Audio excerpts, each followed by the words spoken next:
like we were talking with the lead team, but it was more like, your route is hard? Yes, it's hard. For example, that was the conversation.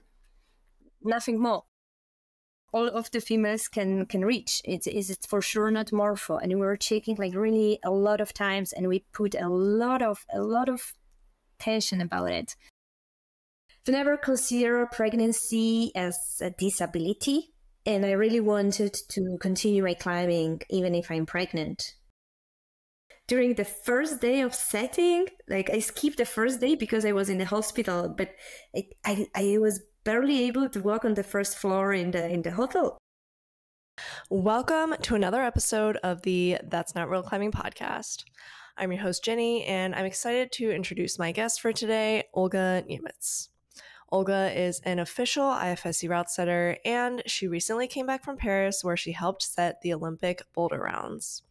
In this episode, we'll learn about what it takes to become an IFSC setter, what it was like setting at the Olympics and trying to make the rounds fair, and how she balances setting, training, and travel, all while being a single mother. It's insane. I hope you enjoy this episode with Olga.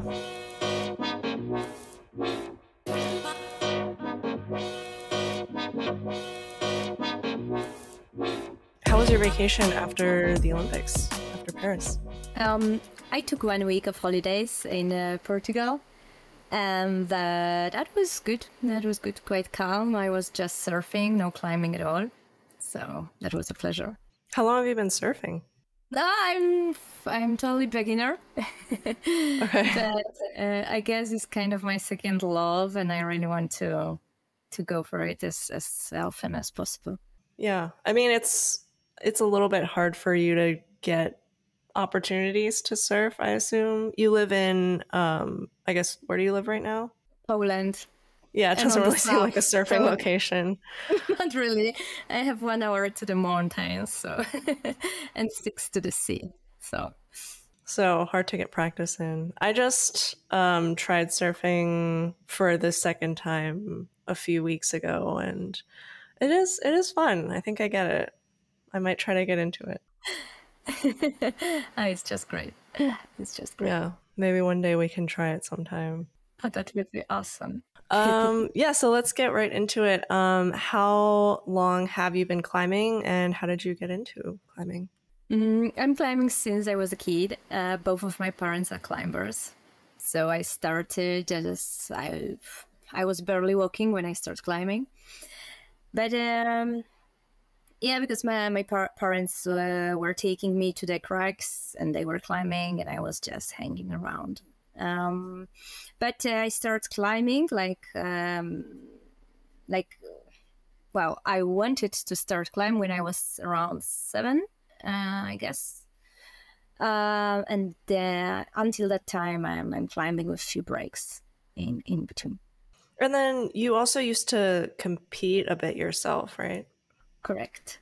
When I was a kid, when I was 7, I've already started to train with the small group of the kids in Poland, and we already started also to compete in the competition in Poland as kids. Yeah, so since always, I guess. Okay, so you're kind of like a team kid too. Yes, it's kind of funny. I started actually with the group where was Marcin Wszołek, another IFSC routesetter right now. And we are in the same group of the kids because we're from the same city. Okay, so how long did you compete for? Well, I stopped after 1.5, 2 years, more or less. And he was continue climbing. Yeah, because I was interested in a different stuff that time. And then I came back again after a 1 year break, and they were way better than me. So I joined to the different group, and then I was climbing 1 or 2 years, and I stopped again for 1, 2 years, and I was like going to this and coming back, and it was like, I don't know. I've never climbing like full years. So you didn't have like competition climbing aspirations as an athlete? I did, but when I was around 14, 15, 16, and that time I was competing a lot in the Polish Cups, Polish Junior Cups. I was on the podium. Then I turned to be senior, and I was still competing as a senior, and I was also competing in the finals. Basically all the time in the finals of the national competition. Okay. Did you ever do like international competitions? No, just once. I was not ready. It was just free spot, and I just took this spot, and then so I competed in the World Cup one time, but I was almost last, I guess. But I fell from 4 boulders on the top, so not so far.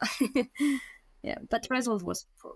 Nothing wrong with that. How did you make the decision to retire from competing and I guess eventually get into route setting? So when I was 15, I was also snowboarding, and I was in the national team of snowboard. And so I was competing in 2 sports in the same time. In winter, more on the board, summer, more climbing. And I was more focused on snowboard. I even joined to the Olympic team. I qualified for Olympic Games in snowboard, and I quit. Yeah.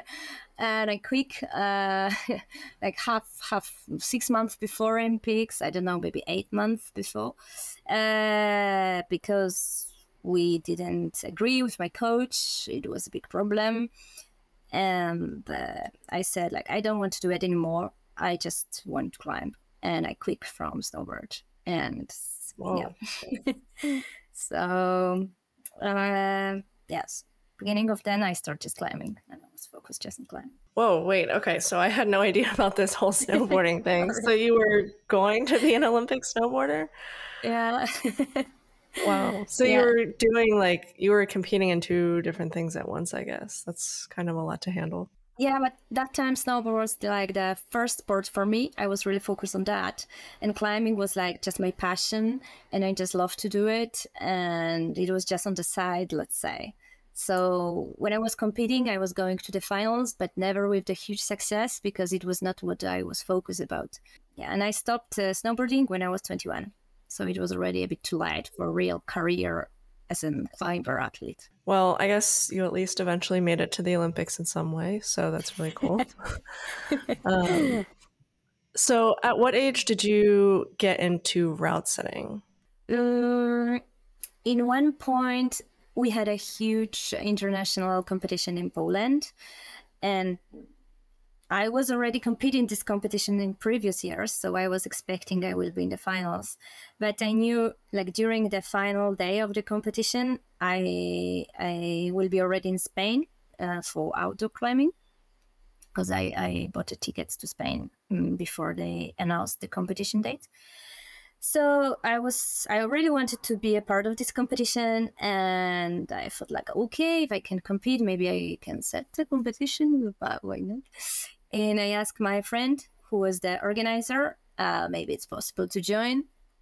And he said, okay, I will ask the chief. I think yes, but let's see. And the chief agreed. My friend agreed, and that's how I ended up in the team.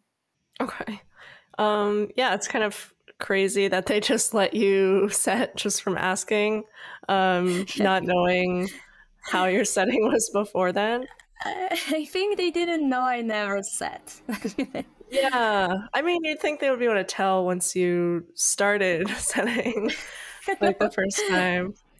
I don't know. Nobody said nothing. They were focused on their boulders. Yeah, that was cool. I mean, they knew that I'm a I'm a good climber. My climbing level is high enough to set this kind of competition. So I think that time nobody really think about experience in setting. The team was experienced. I was of course working for free, so they just said, "Okay, go for it." So was that actually like literally your first time setting ever? Yes. Yes, and it was a big competition with international athletes, like really good. That time that was Ruptsov. He was winning the World Cups, and he registered as one of the athletes and a few different people. So for me, it was a huge event. But even from Poland, it was quite big.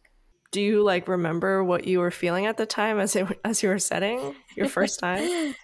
Yeah, because I didn't know what should I expect. Then I had no expectations before, and I just wanted to have a fun and climb on the final boulders. That was my goal, and it turned up. It's something what I like to do, like in my life, and yeah, and I think I was surprised how nice is it, how fun is it, how good is it, how big pleasure I can have.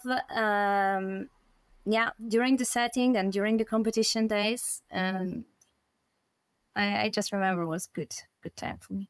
I still just can't really wrap my head around how you set finals boulders your first time, because I've only tried route setting once, and it just like I had an idea in mind of like a move I wanted to set or maybe how I wanted something to feel, but it just didn't come through at all. So like, how did you make that happen the first time? Well, I don't know exactly what was in my head that time. I guess I've just put the holes on the wall. I tried to find a nice section in between them, I guess.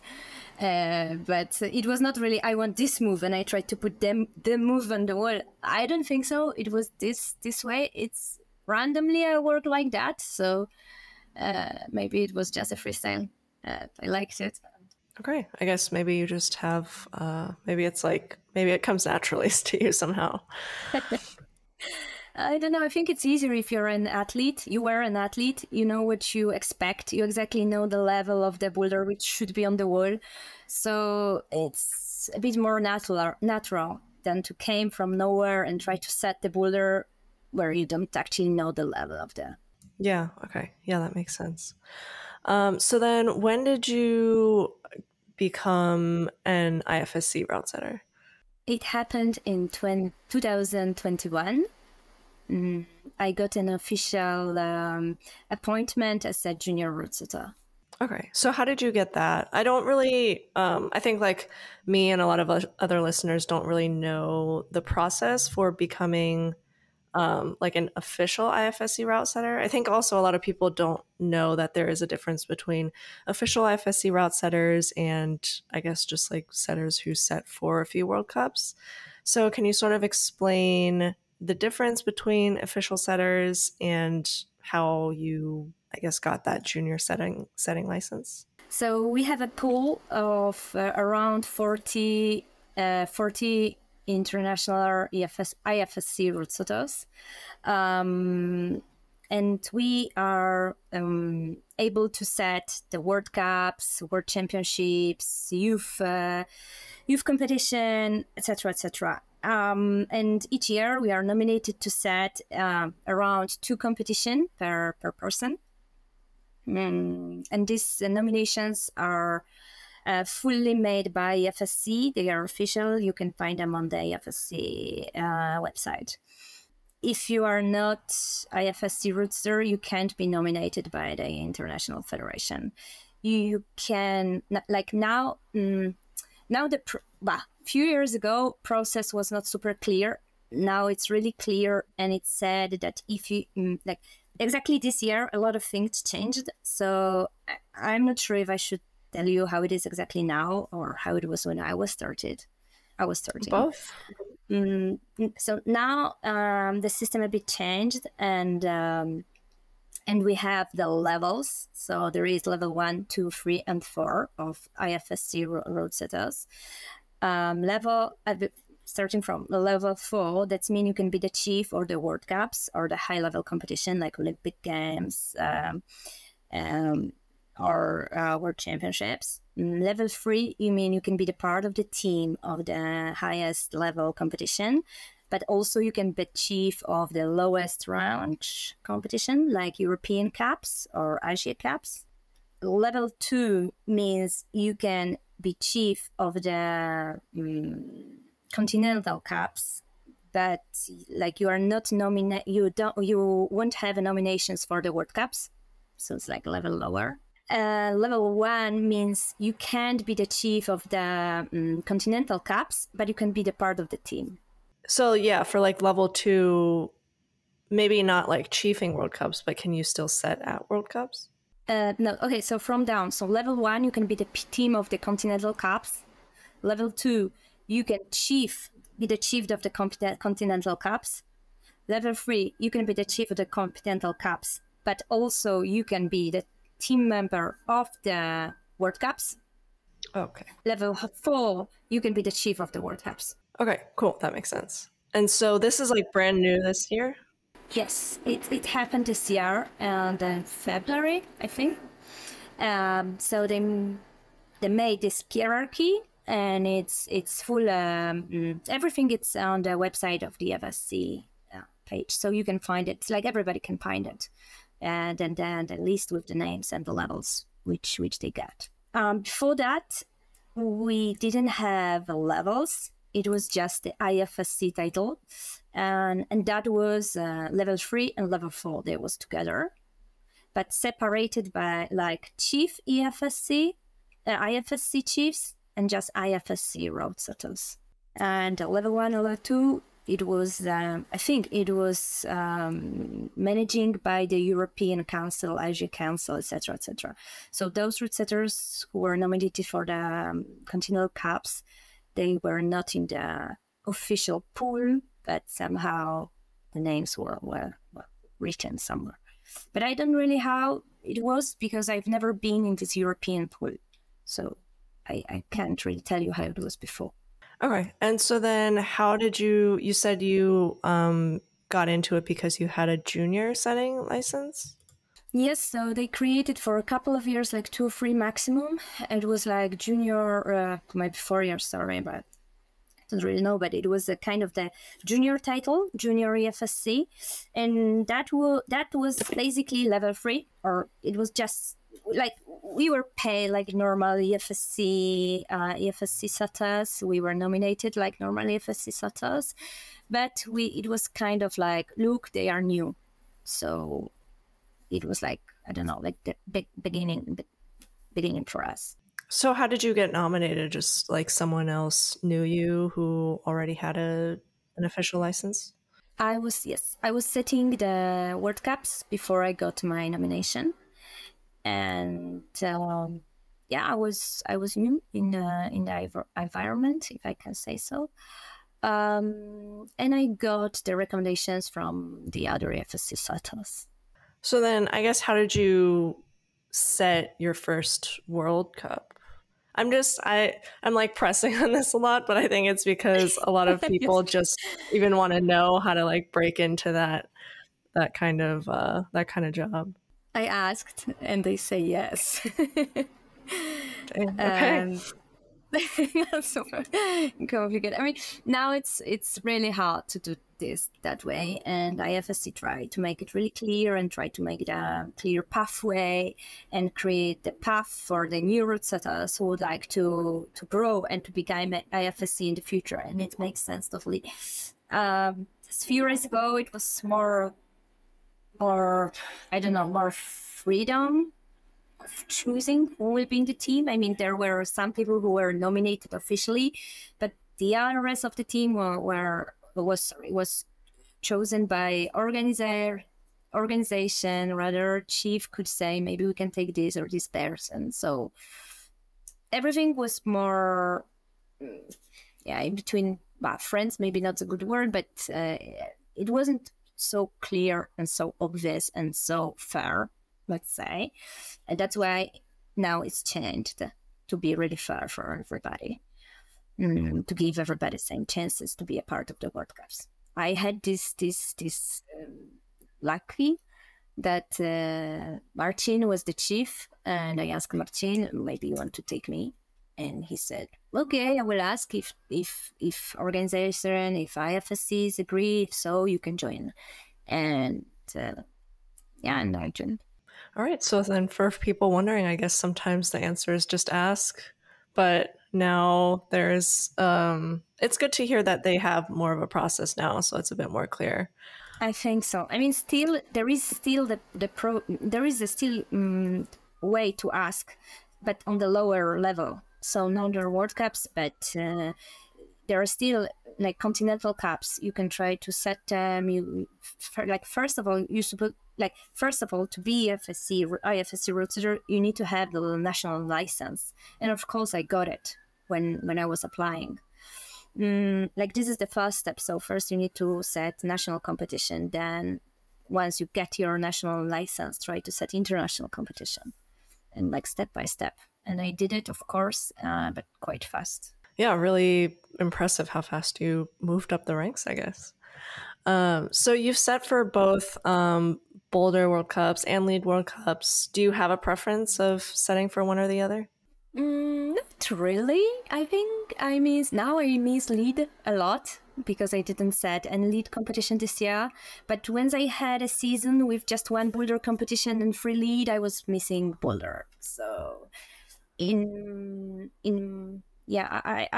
I prefer to mix them and to have, let's say, to lead two boulder competition per season. That would be perfect. What do you like about each one? In boulder, I like the freestyle which we have as a team. The vibes are different in the team. We are more, I don't know, more. It's more funny. It's more jokes. We are all together on the mats, so we are a group. We have a fun time together, like really cooperate in between. We can jump from one boulder to the other, take a break, drink a coffee, whatever you want. So the vibes are fully different. In lead, it's just me and somebody on one lift. And it's really intense 1 hour together with one person, or 3 hours sometimes. And we're really focused on the lead, on the route, and we are like joking in between, of course, but it's different vibe. And the whole process is longer. Like you climb just most of the time, just one per day. In boulder, you climb and jump million times per day. So like the dynamic in the team is totally different, and I like both. And so with the boulder setting, I feel like recently I've been hearing more about like these boulder setting guidelines. I don't know if that was just for the Olympics or if it's going to be for World Cups as well. They mentioned needing like a power boulder, a coordination boulder, balancy, electric. I forget all four of the names. Yeah, you can that's right. Correct. Okay. So was that just for the Olympics, or is that going forward, the new guidelines? Wow, with your question, I'm confused, to be honest. So I know a lot of people will listen us, and I don't want to give you the wrong answers.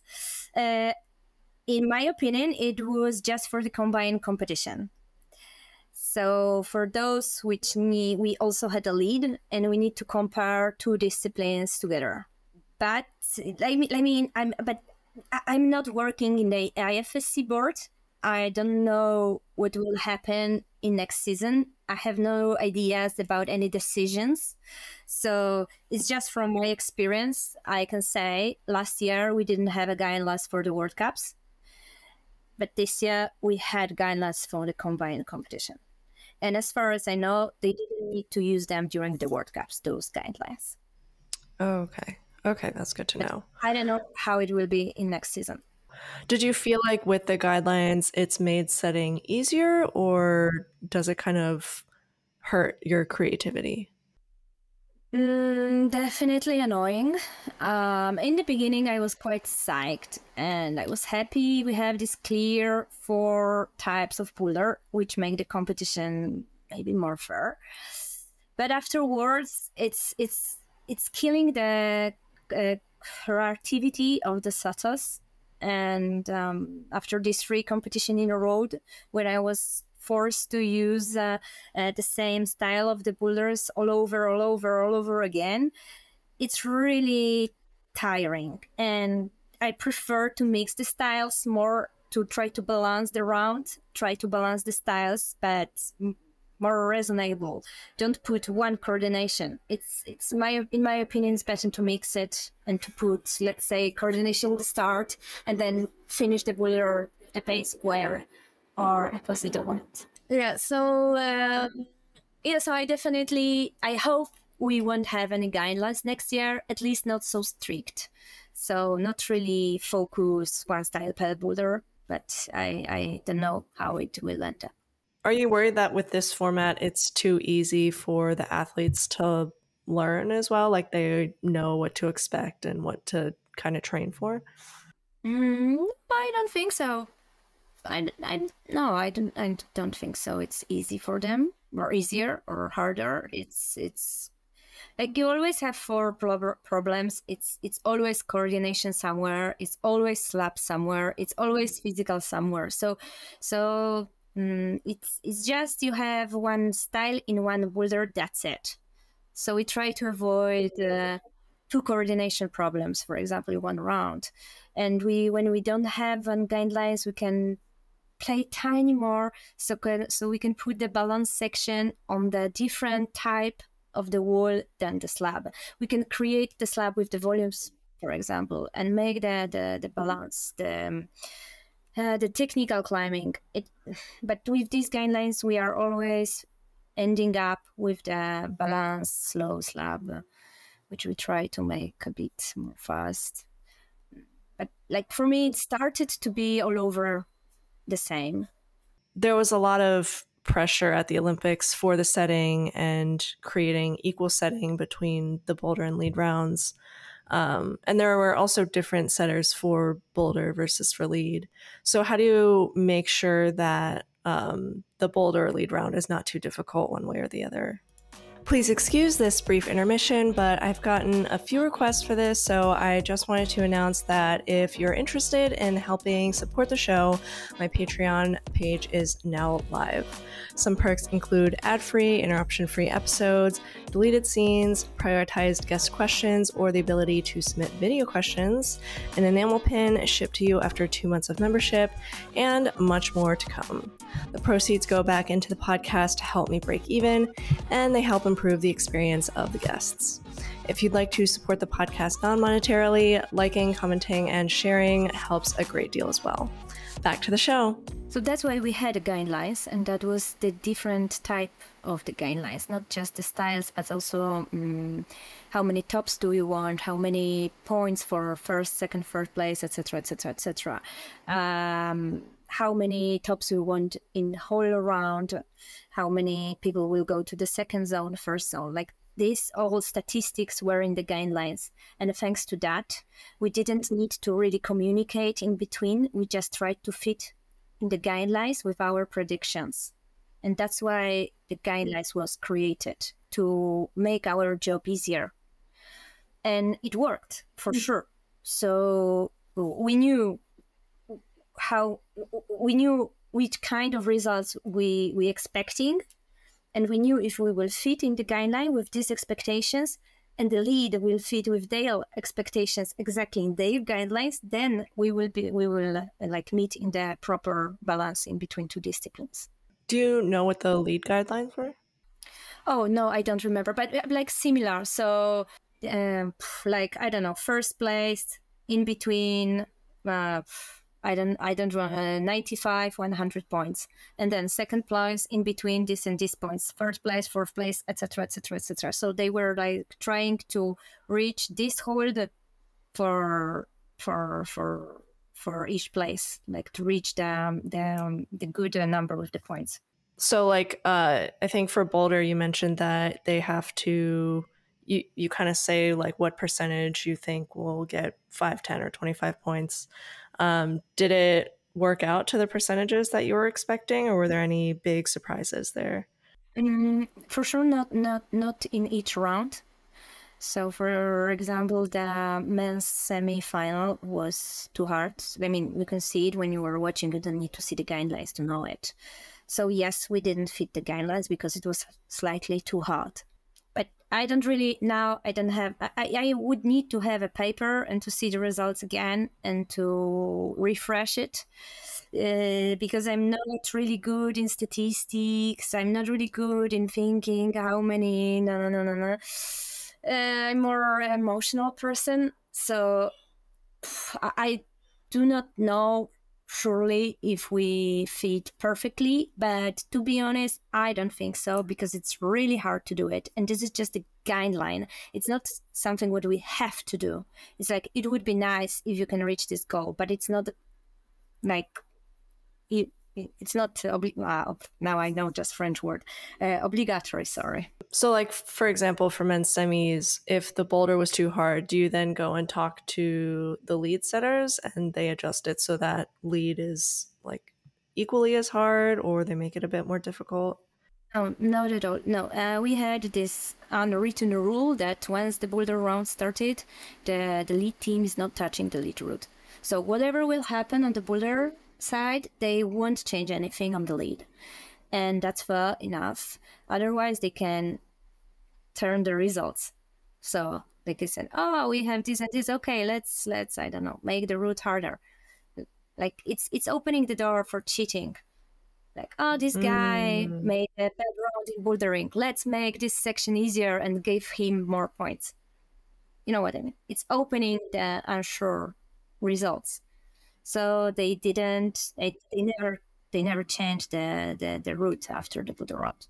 Okay, I see how it could open it to cheating, but then I guess people also might be upset that, oh, like it favors lead, or I guess it wouldn't favor lead specialists, but that it favors. Wait, how does this work?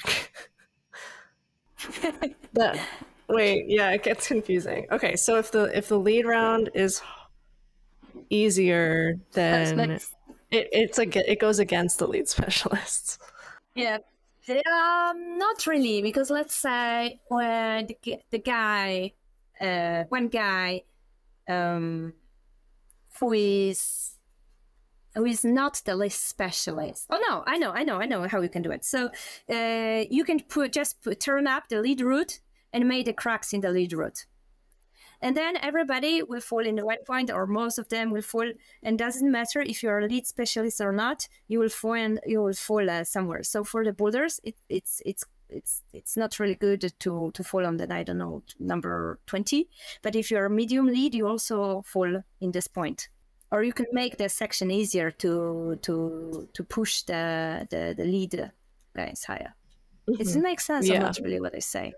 I think that makes sense, but I guess it seems I get confused by it anyway. For sure, you can play with the results. For sure, like you can easily do it if you already know the places from 1 to 10. You can know, this guy is really poor in crimps. Let's put this crimp, better, worse, whatever side you prefer.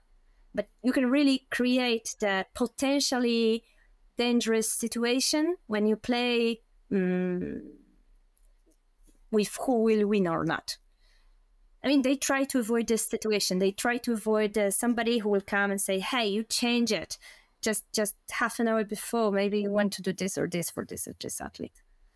So to avoid any suspicious, it's like, it's done. We didn't see the boulder round. We didn't know what will happen. We had this scenario, but we are not touching the routes. And that's why we had the guidelines. So if you were following the guidelines, you're supposed to be more or less sure the route or the boulder round fit into the guidelines. Well, like we were talking with the lead team, but it was more like, your route is hard? Yes, it's hard. For example, that was the conversation. Nothing more. That's it. Gotcha. I was like, do you think you will have a top? No, we don't think so. We have a top. Oh, good, because we also have a good hard round for boulders. So it's like not really real talk. Did you get to like see each other's like boulders and lead route while you were setting? We were working behind a curtain as a boulder team, so we didn't really see them. But they said they were hearing me. They said I was quite loud, but they were seeing us from the top of the lift. But time to time when they didn't have a job or they had just lifts. Time to time, one lift was occupied for different stuff. So time to time, the guys from the lead team just came behind our curtain just to hang up, see, watch something. But it was just to be with us for a second. But no, we were totally working as two separate teams. I don't know how was the connection in between chiefs. Yeah, because I don't know that. They had a lot of meetings. I think they had meetings every day. So that was a big communication, but not on my level as a team member. Okay, makes sense. Yeah, I mean, I feel like it turned out pretty well. And I was listening to like another podcast that you had done, I heard you say that you felt the setting was not perfect, which kind of surprises me because it seems like people actually mostly liked the setting at Paris.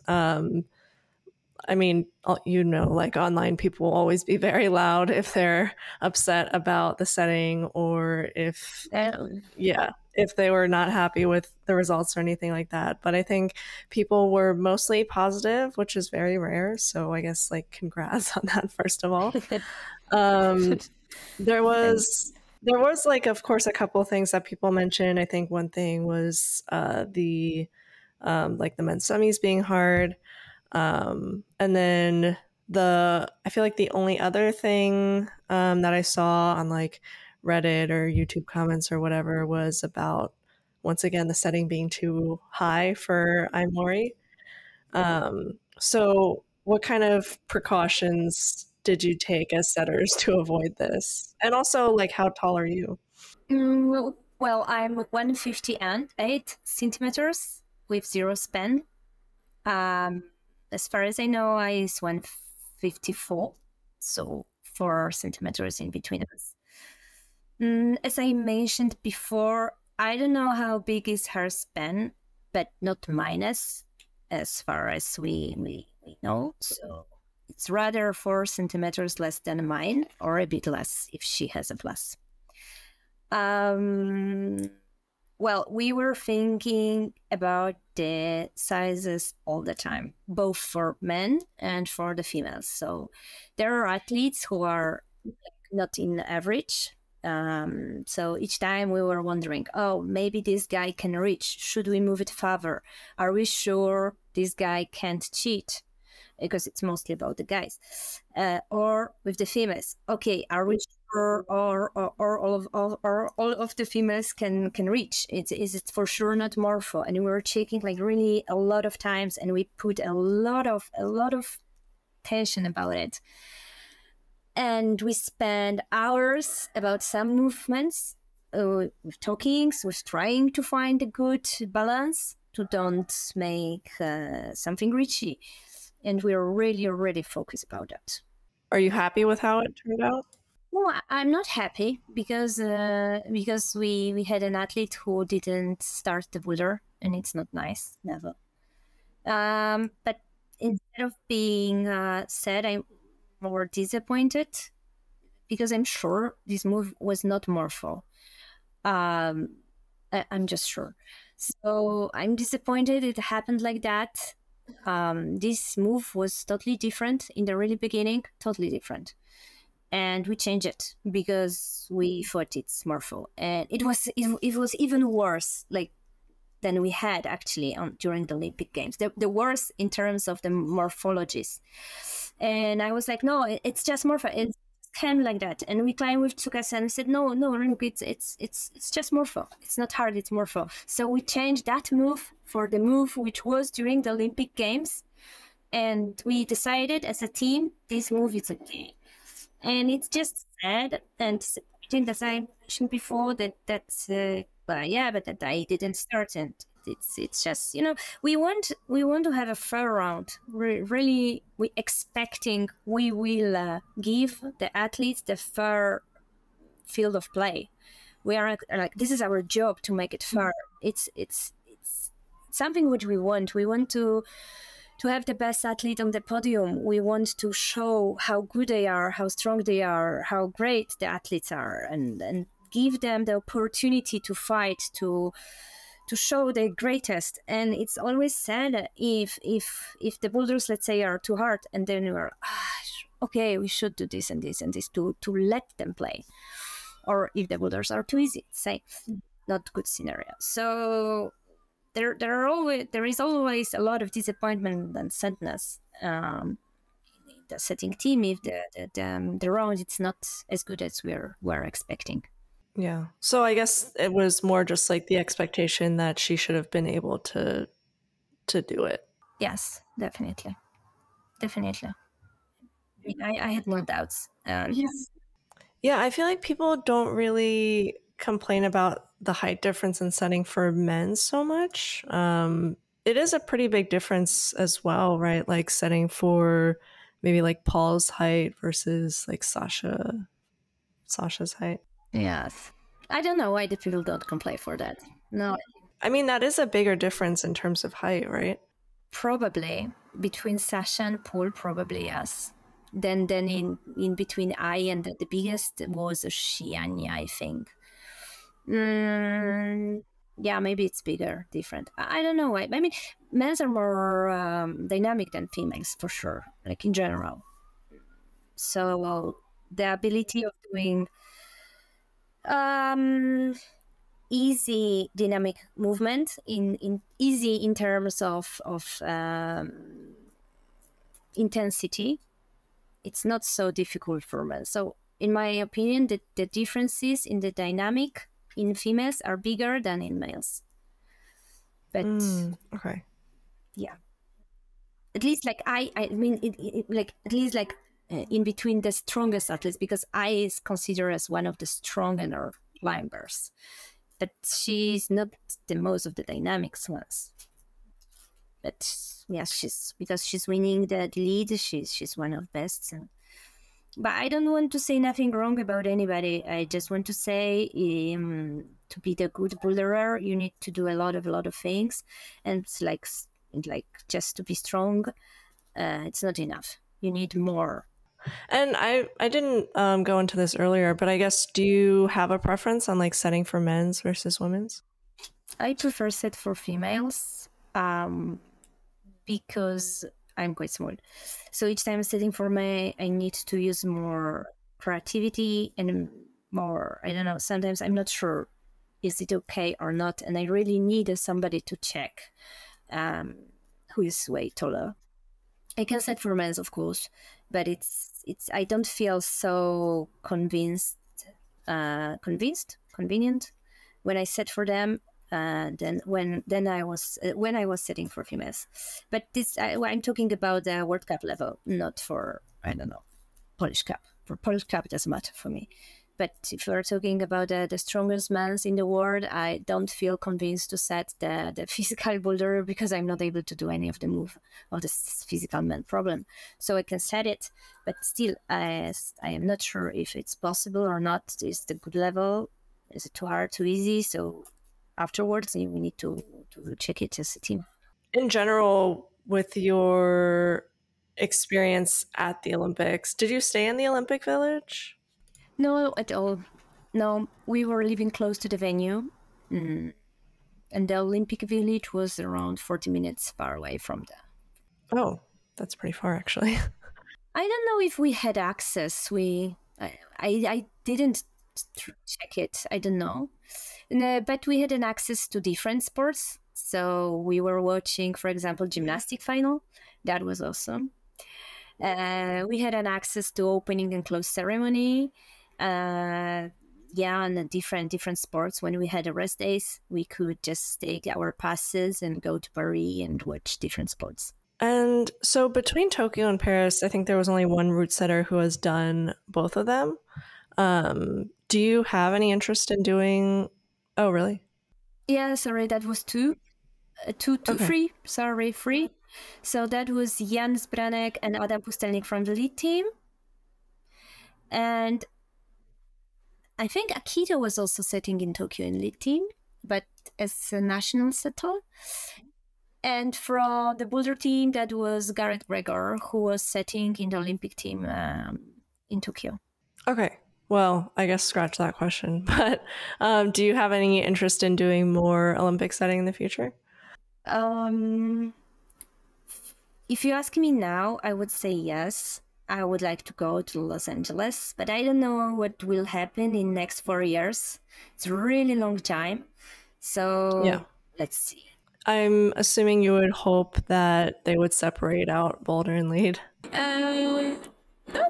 Not really. I mean, maybe best scenario would be to have the combine plus lead plus boulder. Yeah, that would be fun. I mean, I like the combine format. I like the emotions. I like the dynamic in between two.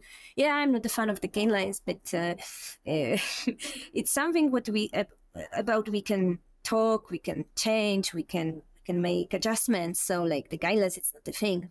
Just competition, like these two disciplines together, are really cool to watch, and I really like it. And the new generations of climbers, they used to combine. So the kids who were, I don't know, 12 when was the Tokyo, now they are 15. So in Los Angeles, they will be 19. So probably, maybe we will have Olympic medalists who is still in youth now. We don't know. So those who have a big chances to compete in Los Angeles, they will be already the combined athletes who really grow up like this, not like Adam Opera, who was lead specialist since always, and he needed to adjust himself for this format. A lot different. Yeah, I also think combined would be fun. I agree. I think it would be nice to have like a boulder, a lead, and a combined medal. I think that would be a lot of fun to see. Maybe. It's just for me who watch. It's interesting to see how they struggle, how they fight. Yeah, it's nice, and then it's also like lead changed the dynamic of the routes changed because of the boulders, and it's also great. Like before, we didn't have a 360 on the lead wall, and now it's it's nothing strange, and it's great. Like the sport, it's growing, it's evolving, and it's necessary in sport like that, like our sport, which is great new sport. But you don't want speed to be combined back in. Well, no, for sure, no. Otherwise, we won't have a medal in Poland. So. Oh yeah, I guess that's true. Speed is just something different. It makes no sense to combine us with the boulder and lead. I think everybody knows it. Yeah, it's just way too different. Okay, I think that covers everything I wanted to go into with the Olympics. So now moving a bit more into, I guess, like your personal life. You are also like a mother. I think you have 2 kids. Do your kids also climb? Yes, they do. Both of them. Yes. They enjoy it? Or are you forcing them into it? No. I mean, they can choose whatever they want in their life. I will support them if their decisions. So far, my daughter, she's dreamed to be the Yania. And this is like something what she would like to achieve. I'm pretty sure it's not possible, but Okay. but she loves climb. She have a pleasure to train. She likes competes. So I'm just happy that she enjoy it, and it's great. And my son, he's 7, so he's still trying to find himself in the sports. So he likes climbing, but he's also likes soccer, and he's just doing a bit of this, a bit of that, and he's climbing just for fun. So do they prefer like competition climbing or outdoors? My son, he's in love in Fontainebleau slabs. He's just crazy good in this. Like, I hate when he's climbing in Fontainebleau because all the time I think he will die. So he prefers that. And my daughter prefers indoor. Makes sense. And I think I've seen you do like competitions after becoming a mother. How long did it take you to recover just from like giving birth and feeling like you're back to your normal climbing shape? With my daughter, I did it definitely too fast. But in both pregnancy, I was climbing until my 9th month of pregnancy. Whoa, so almost really? until the end. But Wow. I mean, I was climbing just for myself. Like, I was moving up the wall, I would call it. I was climbing, I don't know, 6As, because I like to climb 6As, so on the top road. Yeah, so but after pregnancy, it took me 1 month after with my daughter. It took me 1 month to come back to the wall.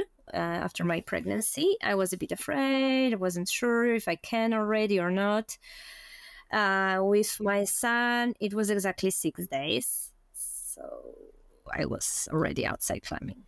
That was quite fast, but it was spring. I really want to go outside. I really want to climb a bit. So yeah, so we went. You said that you went back to climbing 6 days after giving birth? Yeah. But after my second kid, yeah, and it was 6 days. I mean, still, that's kind of crazy, right? Yeah, I was feeling good, so why not? It's something what I do since I was a kid. It's nothing weird. My doctor told me like better don't start to run like jogging now because you never did it before, so it's stupid. But the climbing is something for you, like your body knows best. So if you feel okay, and it's not exhausting, it was not a training session. That was vertical wall on the top wall. I was just moving up a bit on the super easy route, so nothing crazy. Yeah. Wow. Okay. And I guess you didn't have like issues when you were climbing when you were like 9 months pregnant either? No, it was same level of climbing, so it's like 6A or something, like super easy stuff with the huge holes. So, yeah. I mean, I really like climbing. It's something what I really appreciate in my life, and I've never considered pregnancy as a disability, and I really wanted to continue my climbing even if I'm pregnant, because to be pregnant is normal, and climbing is also normal. So like, why I can't do it? I mean, I know there is a lot of cases, a lot of like every person is different, every pregnancy is different, and like, but I'm talking about myself. I was feeling good, I was feeling healthy, and everything was okay. Well, very lucky, I guess. Yeah, I've just always been kind of like scared of it. I mean, like as a kid, I used to watch a lot of videos where people talk about their pregnancy. So I've heard a lot of like horror stories as well.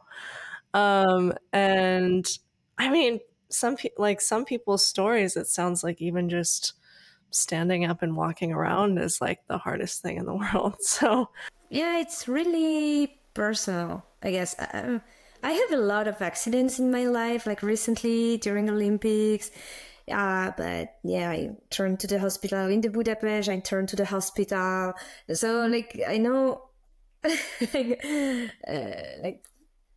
like I know the shit can happen in life, but it doesn't mean it will happen when you're pregnant, or I don't know. I mean, you can walk on the street and you can be hit by bus.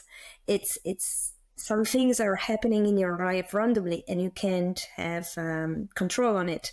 But when I am climbing top road in harness on the super easy stuff, I have a full control, and that's it. yeah, I mean, it's good to know that you don't have to give it up and you can at least still do top rope safely. So that's good to know for anyone who's concerned out there like me. I think everybody has to talk with their doctors to be sure their body is healthy and their kid is healthy. And with it's really personal decision, and I don't judge anybody, and I don't say it's normal to climb. I say it was normal for myself. And this is two different things. Yeah, and also you mentioned stuff that happened in like Budapest and Paris in terms of your health. Do you want to get into that a little bit?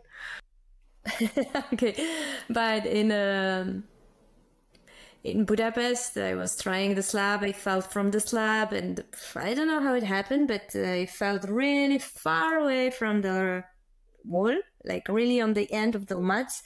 Where was the volume? And I hit the edge of the volume, which hit my eyebrow, and I cut my eyebrow, and I had 2 stitches. Oh, wow. Okay. Yes.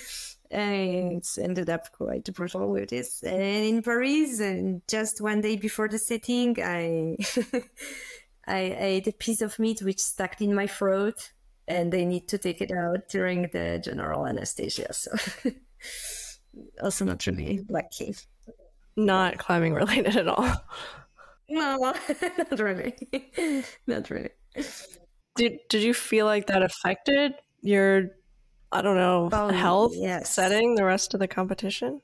Yeah, definitely. Like general anesthesia, during the first day of setting, like I skipped the first day because I was in the hospital, but I was barely able to walk on the first floor in the hotel. I wasn't able. Oh, wow. I wasn't able to go out from the metro in one go from the stairs because it was, wow, I can't. Like it's too much for my body. This chemistry or whatever they put in me, it was too much. So almost 2 weeks of setting in Paris, I was feeling really like weak and really out of breath. And I couldn't try a few times in a row because I just couldn't. Like my body said, no, I can't move. So it really affected me. And I was like, sorry, guys, I'm really sorry. I really want to push hard, but I can't. Like my body can't. And I came back to myself a bit in the end. Like during the comps days, I was more or less feeling better with myself. But the beginning was really tough. Wow. Yeah, I'm surprised you even managed to come back after that and set. That's crazy. Geez, I have like no idea how you managed to handle all of that. Even outside of the hospital stuff and all of that, how do you balance like training and traveling and family and motherhood and all of that? I am really energetic person. I don't like to sit and do nothing. At home, it's different. I have a lot of time at home because during the day my kids are at school, so I have a time for myself, for my trainings, for manage the house, to do all house because I'm single mom, so I need to do everything alone, and I can do this when they are at school, and afterwards we have time for ourselves. I didn't know that you were a single mom, so that makes it even harder. Yeah. Oh my gosh. I've never said it's easy. It's challenging. It's hard. It's not really nice, but it's life, and I love my kids. So yeah, I try to do everything what's best for them. Yeah. So do they like travel with you as well when you're off at World Cups? I don't like to take them with me to the work because I really like to be really focused on my job. And I love my kids and I want to be focused on my kids. So I don't like to put these things, two things together. So it's not common. I take them with me time to time. So when I'm going to the work, they stay at home with the father. Okay, gotcha. That makes sense. Geez, that's a lot. I'm just like so shocked that you can do all of that. It just seems like a lot at once. I can't even imagine. So yeah, outside of your training and taking care of kids and everything like that, what do you do outside of climbing? As I said in the beginning, I'm surfing a bit, if I can, if I have a time. I'm reading books, but I don't know. I think that's it. I mean, all days I spend in normal life to try to manage my life, my kids' life, and that's what I do all the time. And when I'm going to work, I'm focused on work. I finally have a bit time just for myself. Then, I don't need to think about the kids. So it's work, but afterwards in the evening, it's just time for me. So kind of holidays in different way. So at home there is not really time to do something crazy. I meet my friends if I can. Yeah, that makes sense. I mean, you've clearly got a lot of stuff going on already. We go to ski in the winter, of course, or snowboard. Or hiking in the weekends, like normal life, like the people have. Yeah, so you're no longer like doing snowboarding competitions, but I guess you still go quite frequently. No. Once I quit, I think I've never stand on the. I mean, no, never. But I think I didn't stand on the board like 7 years, kind of. Oh wow, okay. Like I really was done. That's surprising. I mean, well, like, why didn't you want to snowboard at all after you quit? Because I can't imagine you like just giving up climbing straight up for 7 years, right? Because I like to snowboard on the... I'm snowboarding on the hard board. So like the prono, that was my discipline. And the best conditions is just on the really early morning. And I hate to wake up on the really early morning. And I hate winter, and I hate when I'm freezing. So like these three things put me away. If you will tell me like, okay, in 3 seconds you can be on the perfect slope with the perfect snow, like a slope on the perfect snow on the board, and it will be sunny, I don't know, -3 degrees, like, okay, I'm into it. But the whole process to get there, nah, like I'm not enough motivated to do it. Yeah, I can agree with that. Do you have any interest in like competing again in the future? Maybe not at like okay, not at all. No. That was really hard decision for me to quit, especially when I was qualified. So it was since few years I was like, okay, I will quit. No, I will stay. I will quit. I will stay. It was a big battle in myself, and once I made a decision, I stayed with my decision, and that's more or less how I act in my life. I will decide something, it's like that. And I'm not the person who's changing the mind. Yeah, well, I was talking about like competing and climbing, not at like a super high level, but just like local competitions or something like that. In snowboard, no. In climbing, yes, I do time to time. I compete in Poland. If there are cool, fun competition in my hometown, and I'm not setting, why not? Yes, I always have a fun to compete. Kind of inspirational to hear about how much you managed to do at once with balancing your family life and competing and traveling and all of that. So I think that was very helpful for me to learn, because Wow. I don't know anyone who does it, so that's good to know. Okay, so let's move on to a few of the last questions we have from like Discord and people in the community. This one is referencing a video that you were in with the IFSC where you were introducing the 360 ghost holds, if you remember that. Yes, sorry. I remember. I do, yes. I think that was Hachiochi 2023. Yeah, 1 year ago. Actually. Yeah, and that was a big competition. Lots of complaints about that one. So this question is asking, I remember you were in that video introducing the ghost holds, and it got completely flooded with negative comments. How do you manage that, dealing with negative comments? How did you experience it? And in general, how do you deal with the barrage of bad setting comments when things don't go entirely to plan? I think I've never read all of the comments under that video, but those who I was reading were mostly about the hold and not about myself. So I didn't really care too much. I didn't agree with most of them, and that's it. Like, if I have a chance to talk with somebody, I can explain something. I mean, the history behind this video is quite funny, because it was just a question. Oh, Olga, do you like this hold? Maybe you can say something about this hold. And I was like, yeah, actually, I really like this hold. Of course, I can say good things about double bits because it's a good hold. And it was really, really spontaneous conversation in between me and Matt.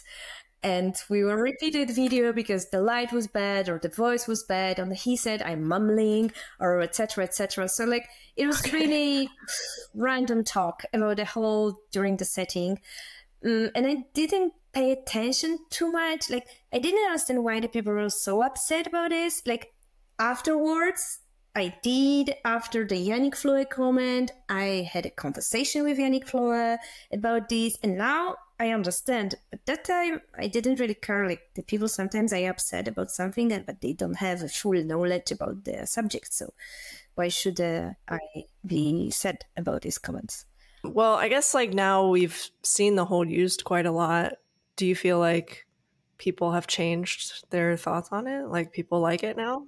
The biggest issue with the hold and the biggest problem which the people had, that was you can't see where you can grab the hold. That was the most comments, at least those which I read, because I didn't read all. But that was the thing which made the people angry or whatever. And the reality is it's not like that. So once you see the hold and you're climb, you really know where you have to grab it. And I guess the people need the time to understand that what they assumed at the time was incorrect, and actually what like all the fears which they had are not here. Like it's not like that. It's normal hold with the cool ID, with the nice visuality, and it works like all of the holds. Like when you're a pro athlete, you already know where to grab it. So it's not it's a new thing. In the beginning, it's a bit weird, but you can use to it easily. And these holds now are on the gyms, and the people have no problem with those holds. Yeah. So yeah, that's true. I think the people are scary in the beginning about new things time to time. And that was the kind of hate, like just scary. So that was mainly just on the hold itself. What about when you see comments about when it is about the setting, or maybe like a boulder that you specifically worked on? Is there like a time where it was your boulder and people just really shat on it online? I don't really even know where I can read those comments. If I set the comp, I don't watch the YouTube competition. I don't, because I know the competition. I'm not coming back to those videos. I think once I tried to find any comments and I couldn't, and I don't know if I'm looking for badly or what, but it's not easy for me to find these all negative comments. It's more like what I hear behind me or in between friends, but not like randomly, not really. Okay. Maybe that's the way to do it. Don't read the negative comments. Maybe somebody will comment under my post, then of course I will see it. But I don't know. It never hit me. Like it was time to time see something negative, but yeah. Well, that's good. Okay, next question. Do you want the Boulder 2-zone format to stay or go? Definitely go. I'm not a fan of 2 zones format. I recently explained it, so I will repeat myself quickly. I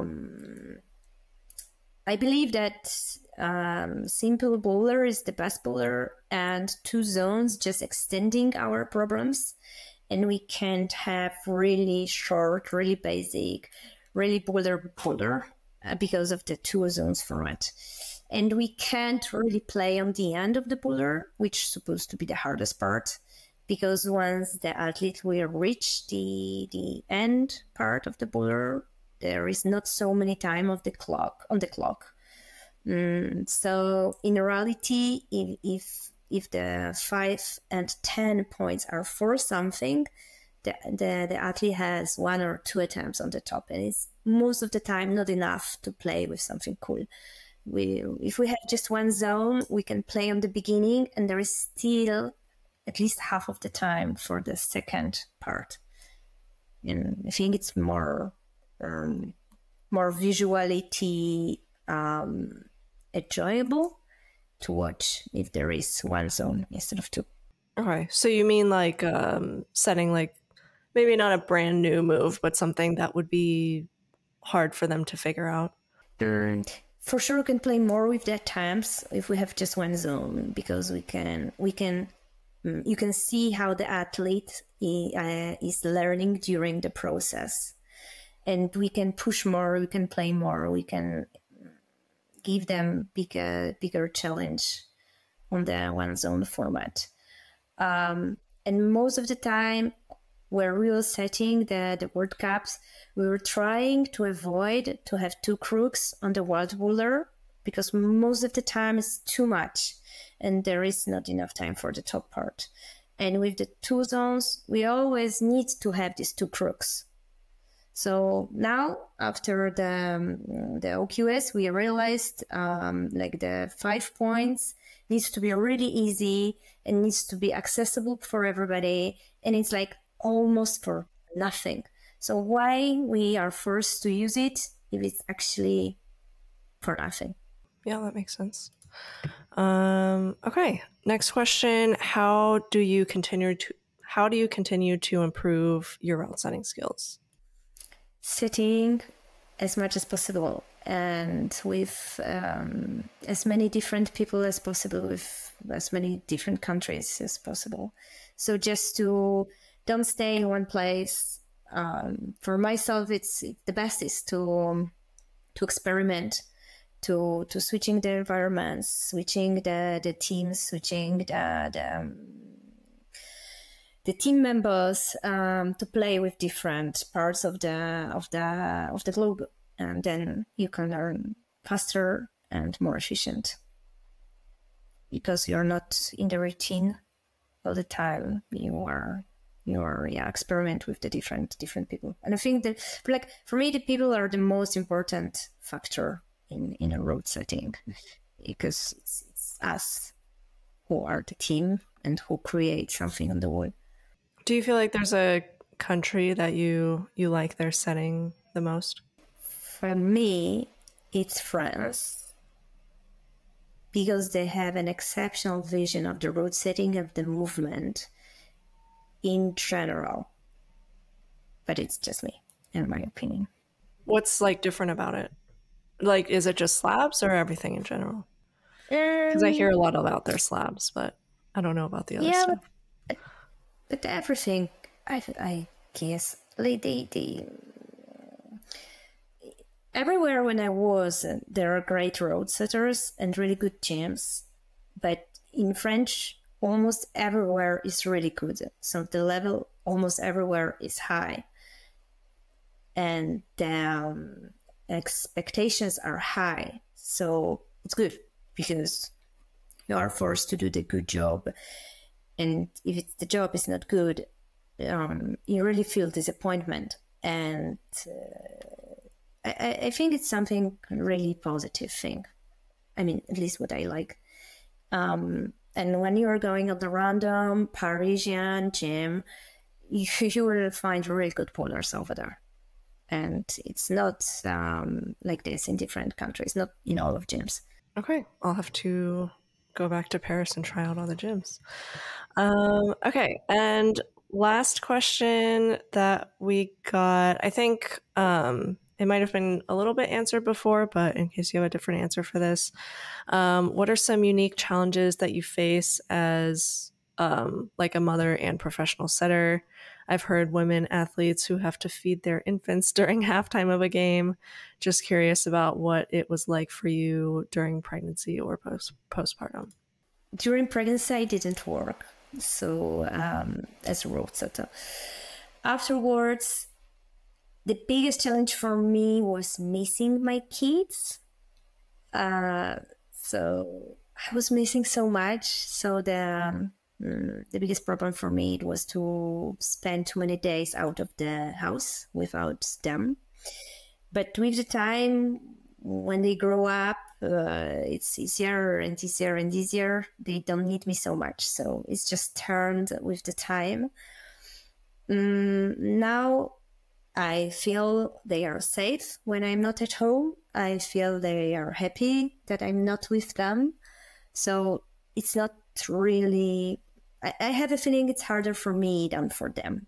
So somehow it makes me feel comfortable that I'm not at home with my kids, because I'm sure they are okay without me. Time to time I take them for the commercial setting, because it's just 8 hours and they play around, they climb, they, I don't know, read book, watch the movie, do something, but they grow up on the climbing gyms. They were a few months when I was climbing. I don't know, my kid was 3 months old. I was breastfeeding, I was climbing, I was breastfeeding, climbing. So they grow up in the climbing gyms. This is normal environment for them. They like it, they enjoy it, and it's not a problem for them to join me for my training session or spend time with me. And yeah, so I think now I'm in the time in my life when my kids are growing up to let them do whatever they want, and yeah, and they just don't need me so much. Yeah, I mean, I guess there's a big difference between like ages 0 to 3, and then after that, yeah, it gets a lot easier. Yeah, it's like the huge difference in between once you turn out 2 years old. It's like new kid, wow, I don't need to do this and this and this. And then it's again when you turn out 4 and 5 and 7 and 10. It's like the new big problems appearing, but different problems are gone. So it's switching all the time. Okay, good to know. Very, it's always an exciting journey, I guess. Yeah, it's to be a mom or dad. It's a hard job. It's definitely a hard job. I think everyone knows that who are parents. Yeah. Okay, cool. Well, I think that is all the questions I had. Thanks for joining me today. Any like last thoughts that you have? No, I think I'm really happy I'm here. Thank you very much for the invitation and for the questions. Yeah. Do you want to let people know where they can find you if they have any other questions? Yes, of course. I have an Instagram profile. My name and surname, so Olga Niemiec. And if somebody has any questions, please write me. I will try to answer. Like, don't feel stress or something. Yeah. All right. Sounds good. Thank you again. And it was amazing to talk. Well, thank you very much. Thank you. Thank you so much for making it to the end of the podcast. Don't forget to like and subscribe if you enjoyed. Otherwise, you are a super fake climber. If you're listening on a podcasting platform, I'd appreciate if you rate it 5 stars, and you can continue the discussion on the free competition climbing Discord linked in the description. Thanks again for listening.